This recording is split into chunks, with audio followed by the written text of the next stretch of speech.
इस वक्त हम लोग विधानसभा साढौरा के ब्लॉक मुस्तफ़ाबाद में मौजूद हैं, जहां पर हमारे सामने आप लोग देख रहे हैं इस वक्त कि पुनीत बिंदल जी जो अभी बिल्कुल ताज़ा दिनों में ही युवा मोर्चा बीजेपी के ज़िलाध्यक्ष बनाए गए हैं। आखिरकार इतनी बड़ी जिम्मेदारी, पूरे ज़िले की जिम्मेदारी युवाओं को जोड़ने के लिए पुनीत बिंदल के कंधों पर क्यों आई है, वो तो खैर हम इन्हीं से जानने की कोशिश करेंगे। और भी दो तीन बातें हैं वो भी हमसे जानने की कोशिश करेंगे कि बीजेपी इस वक्त जो हर स्टेट में बढ़त की ओर है, चाहे वो कोई सा भी चुनाव हो वहाँ भी बढ़त की ओर है, वजह क्या है, जानने की कोशिश करते हैं। पुनीत बिंदल जी, हमारे चैनल में आपका बहुत बहुत स्वागत है।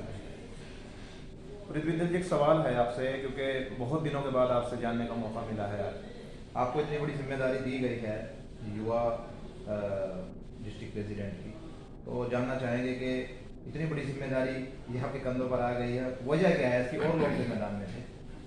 देखिए, जो हमारा संगठन है भारतीय जनता पार्टी का, ये संगठन धरातल पे जो कार्यकर्ता काम करता है उस कार्यकर्ता को वो छोटे से लेके बड़े पद तक पहुंचाने का दम रखता है। यहाँ पे दूसरे दलों की तरह नहीं है कि सिर्फ और सिर्फ एक लिमिटेड परिवार के या जो नेतागण है सिर्फ उन्हीं के परिवारों के बच्चों को आगे लाने का मौका मिलता है। यहाँ पे जो कार्यकर्ता जितनी मेहनत करेगा वो उतनी ही बड़ी पदवी और उतना बड़ा पद हासिल कर सकता है। और हमारे संगठन में मतलब पद की लालसा ना रखते हुए एक जिम्मेवारी का एहसास होता है कि हमें जो संगठन ने जिम्मेवारी दी है, हम उसे किस तरीके से उनके विश्वास को पूरा कर सके। और यही हमारे संगठन की खासियत है जो मैंने आपको बताया। पुनीत जी, अगला जो आपकी रणनीति है या फिर अगला कदम जो रहेगा आपका, चूंकि अभी नई नई जिम्मेदारी मिली है, तो अगली आपके कोई इस तरह की कोई स्कीम है आपकी कि युवा हम हमारे संगठन से कैसे ज़्यादा से ज़्यादा जुड़े? तो कोई अगर इस तरह की कोई दिलो दिमाग में है तो वो जरूर हमें बताएं आप। देखिए, अभी भी ऐसा नहीं है कि हमारा जिले में युवाओं का जो हमारा संगठन है वो कम है। अभी भी हमारे हर बूथ पे हमारे कार्यकर्ता हैं युवा मोर्चे के। लेकिन कोई भी नई जिम्मेवारी मिलती है तो प्रयत्न यही रहता है कि हम ज़्यादा से ज़्यादा और जो हमारे जिले में युवाओं को हम भारतीय जनता युवा मोर्चा भारतीय जनता पार्टी के साथ जोड़ेंगे और हम हर बूथ लेवल पे जाके अपना प्रोग्राम भी करेंगे। और आने वाले समय में हमारी रणनीति भी है कि जैसे अभी किसानों के साथ जुड़ा हुआ जो मुद्दा चल रहा है, आने वाले हफ्ते, एक हफ्ते के बाद या नए साल के पहले हफ्ते में हम हर बूथ पे जाके अपने युवाओं के माध्यम से आम जन में, गांव में ये मैसेज पहुंचाएंगे कि ये जो तीनों कानून लेके आई है मोदी सरकार, ये किसानों के फायदे के लिए, ना कि उनके नुकसान के लिए। ठीक है पुनीत जी, एक सवाल अभी जहन में आया है अभी कि वो भी पिछले बार हैदराबाद में चुनाव हुए हैं और आज ही जम्मू एंड कश्मीर में भी चुनाव आज संपन्न हुए हैं। बीजेपी की बढ़त अच्छी खासी वहाँ नजर आई है, लोगों में काफ़ी जोश था, देखने वाला था। वोट ग्राफ बढ़ रहा है, विपक्ष चूँकि वो तो कहेगा ही बीजेपी का जनाधार घट रहा है, लेकिन वोट ग्राफ को देखते हुए हमें नहीं लगता है कि बीजेपी कहीं कमजोर है। क्या कहना चाहेंगे इसके बारे में? देखिए, जो हमारी पार्टी की रणनीति है वो जब से हमारी पार्टी अस्तित्व में आई वो देश प्रेम और राष्ट्र प्रेम को लेके चल रही है। सबका साथ, सबका विकास, सबका विश्वास, जो मोदी जी का भी नारा है, सरकार उसी के इम्प्लीमेंट में लेके आने के लिए दिन रात प्रयत्नशील है। और यही रीजन है कि जिन जिन राज्यों में हमारी सरकार बनती है वहाँ पे लगातार 3-3, 4-4 प्लान तक हमारी सरकार रिपीट होती है। चाहे आप हरियाणा में ले लो, हमारा दूसरा प्लान है। यहाँ पे मध्य प्रदेश में लेके आओ हम चौथी बार का प्लान है। गुजरात में चौथी से 5वीं बार का प्लान है। और जो राज्य जो बोला जाता था कि इन राज्यों में बीजेपी का कुछ नहीं बनेगा, वहाँ पे भी बीजेपी का ग्राफ बढ़ रहा है। अगर वो ग्राफ बढ़ रहा है तो आप ये अंदाजा लगा सकते हो कुछ ना कुछ तो बात है जिस वजह से बीजेपी का ग्राफ बढ़ रहा है। लोगों का रुझान अब जो पुरानी राजनीति के जो दायरे और मायने थे, लोग उनको छोड़ के एक न्यू इंडिया को बनाने के लिए मोदी जी के साथ कंधे से कंधा मिलाने के तैयार है और उन्हें वो बार बार मौका दे रहे हैं और हमारा देश तरक्की के ऊपर जा भी रहा है। जी, अभी चूंकि गर्मा गर्म मुद्दे चल रहे हैं किसानों को, आप भी किसानी, खेती किसानी से जुड़े हुए हैं, सेलर है आपके यहाँ पर, और मुद्दतें हुए आप किसानों के हालात देख भी रहे हैं। इस सरकार में आप अपनी पार्टी की तरफ से ऐसा क्या कहना चाहेंगे कि किसानों को पूरी बात समझ में आ जाए? क्योंकि मैं जहाँ तक देख पा रहा हूँ मीडिया के माध्यम से भी, वैसे भी किसान सरकार की बात नहीं समझ पा रहे हैं, सरकार किसानों को नहीं समझा पा रही। आखिरकार बीच में ऐसी कौन सी रुकावट है? देखिए, मैं इसमें अपने किसान भाइयों को भी गलती नहीं मानूंगा। जो आज तक सरकारें रही हैं, ज़्यादातर सरकारों ने किसानों के लिए जो कहा वो करके नहीं दिखाया।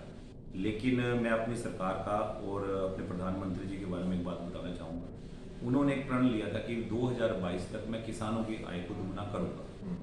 और जो रही बात आती है स्वामीनाथन आयोग की रिपोर्ट की, उसके जो बिंदु हैं, ठीक है, उन्हीं बिंदुओं को, बल्कि स्वामीनाथन जी ने खुद अपनी एक बाइट में बोला है अभी जो मौजूदा एनडीए सरकार है वो मेरे दिए हुए जो बिंदु थे, जो मेरी डिमांड थी सरकारों से, उन डिमांड के बिंदुओं के ऊपर चलती जा रही है। और मैं यही बात अपनी तरफ से, अपनी पार्टी की तरफ से किसानों को आश्वस्त करूंगा कि नरेंद्र मोदी जी जो हैं उनका कहीं भी कोई ऐसा दिमाग में नहीं है कि वो किसानों को ऐसी चीज में, ऐसे मजदार में खड़ा कर दें जहां उनका नुकसान हो। ये जो हमारे तीनों कानून हैं ये किसान भाइयों की आय को दुगना करने में बहुत बड़ा मील का पत्थर साबित होने वाले हैं। आप इनको स्टडी कीजिए, इन तीनों कानूनों को बिल्कुल ठंडे दिमाग से बैठ के इनको स्टडी कीजिए, बहकावे में मत आइए। और दूसरी बात मैं ये बोलता हूँ, हमारे सभी लोगों का मन है कि हमारा देश भी विकसित देशों की तरह, अमेरिका, ऑस्ट्रेलिया, इंग्लैंड जैसा डेवलप बने। उन देशों में आप उनका पैटर्न उठा के देखिए, 99% खेती जो है वो कॉन्ट्रैक्ट फार्मिंग और एसएसए बेसिस पे हो रही है। हमारा देश, अगर हमने अपने किसान की आय को दुगना करना है और किसान की जेब में अधिक से अधिक पैसा डालना है, तो हमें थोड़ा सा तो अपने तरीके को बदलना पड़ेगा। और जैसे पूरा विश्व आगे बढ़ रहा है, हमें भी उनके साथ उनका तरीका अपनाते हुए आगे बढ़ना पड़ेगा। लेकिन इसके साथ साथ हमारी सरकार ने जो सुनिश्चित किया है, जो एक बहकावा था कि एमएसपी खत्म हो जाएगा, मंडियां खत्म हो जाएंगी, सरकार उनको लिखित में देने के लिए तैयार है। और सरकार और हमारे प्रधानमंत्री जी ने हाथ जोड़ के, सिर नीचे करके भी किसानों को बोला कि आपकी जो भी समस्या हो आप हमसे आगे मिलिए, आप जो भी संशोधन, क्योंकि ये कानून आपके भले के लिए, ना कि आपके नुकसान के लिए, और ना आप पे थोपे जा रहे हैं। और दूसरी बात, मैं एक छोटा सा लास्ट इसमें एक पॉइंट ऐड कर दूं, जो लोग बार बार कहते हैं अंबानी अडानी अंबानी अडानी, देखिए जो अदानी कंपनी है आप उसकी डिटेल में स्टडी करोगे, अदानी कंपनी ना तो किसी के साथ कॉन्ट्रैक्ट फार्मिंग की उसकी कोई भी स्कीम है, ना उसने कोई ऐसा अपनी कंपनी बनाई है कि वो किसानों से कॉन्ट्रैक्ट। अदानी जो कंपनी है वो सिर्फ और सिर्फ वेयर हाउसिंग से जुड़ी हुई कंपनी है, और वो वेयर हाउसिंग अभी नहीं बनी है। 2005 में कांग्रेस सरकार और जो दूसरी हमारी सरकारें थी, तब से अदानी जो कंपनी है वो एफसीआई को वेयर हाउस के गोडाउन प्रोवाइड करा रही है, जो विश्व स्तर के लेवल के हैं, जिसमें साइक्लोन लगे हुए हैं, ठीक है, ना कि अब ये अफवाह फैला दी है। दूसरी बात बार बार की जा रही है रिलायंस पे बिक जाएगा, अदानी पे बिक जाएगा, ये फिजूल की बातें हैं, इनका कहीं भी कोई सरोकार नहीं है। और मैं दूसरी बात अपने और भाइयों को एक बात और भी बताना चाहूंगा, देखिए इस हमारे देश में बहुत क्वांटिटी में लोग ऐसे हैं, बहुत परसेंटेज ऐसे लोगों के जिन पे अपनी खेती बाड़ी की जमीन नहीं है, ठीक है।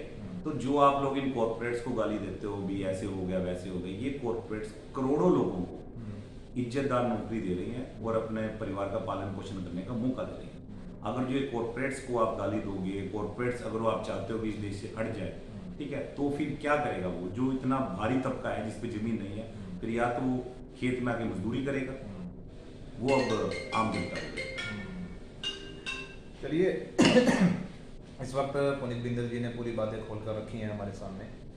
पुनीत बिंदल जी, एक दिमाग में एक बात और आई है, कोई कॉन्ट्रैक्ट फार्मिंग की कोई ऐसी कोई मिसाल आपके इलाके में कोई है इस तरह की?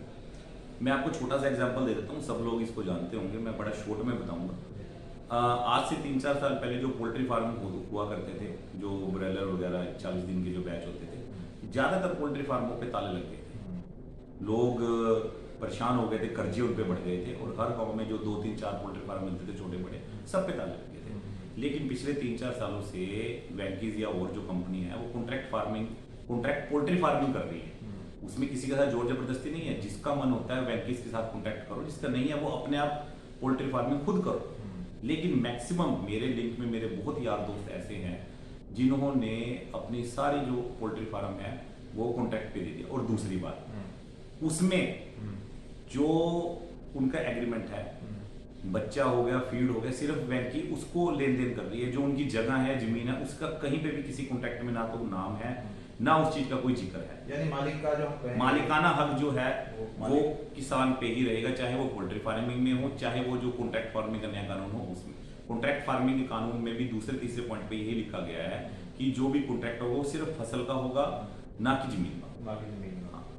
यानी पुनीत बिंदल जी कहना ये चाहते हैं जो पोल्ट्री फार्म का जो मामला है, सिर्फ उसमें किसान की खाली जमीन कंपनी पूरी करती है, और सिर्फ देख रेख किसान की रहती है, वरना सारा काम कंपनी खुद देखती है। नुकसान की भी मालिक वही है, नफे की भी नुकसान मालिक, जितना उससे कॉन्ट्रैक्ट हुआ है मतलब लेन देन का, सिर्फ वो उसको दे दिया जाता है। तो लास्ट में पुनीत बिंदल जी अभी नया साल आ रहा है, कुछ तो संदेश देना चाहेंगे या हमारी जनता को? मेरा अपने सभी जिला वासियों को और प्रदेशवासियों को यही संदेश है कि सबको नव वर्ष की बहुत हार्दिक शुभकामनाएं। और मैं यही उम्मीद करता हूं कि जो हमारे सभी अभी जो किसान भाई भी हैं, वैसे तो मैं राजनीतिक किसान कहूँगा जो धरनों पर बैठे हैं, किसान भाई तो भी अपने खेत में हैं, लेकिन मैं उन राजनीतिक किसानों को भी नव वर्ष की बधाई देता हूँ और उनसे ये उम्मीद करता हूँ कि वो इस आंदोलन को जल्द से जल्द खत्म करें और नए वर्ष पर एक नई सुबह निकलेगी और सब लोग कंधे से कंधा मिला के इस भारतवर्ष को आगे ले जाने का काम करें और इन धरनों में और इन चीज़ों में ना पड़ते हुए अपना काम में सब लगें और इस देश को, क्योंकि हम काम करेंगे तभी हमारा देश आगे जाएगा। मेरी शुभकामनाएं हैं सबको नए वर्ष की। तो ये थे पुनीत बिंदल जी, आपने बखूबी इनको इनके खुद मुंह से सुना है, इन्होंने बहुत सी बातें कही हैं। तो पक्ष और विपक्ष वो अपनी जगह है, तो हम अपने सभी दर्शकों से कहना चाहेंगे कि हमारी इस वीडियो को ज़्यादा से ज़्यादा शेयर करें ताकि जिस तरह की भी जानकारी इन्होंने दी है वो लोगों तक सही तरीके से पहुंच सके। तो देखते रहिए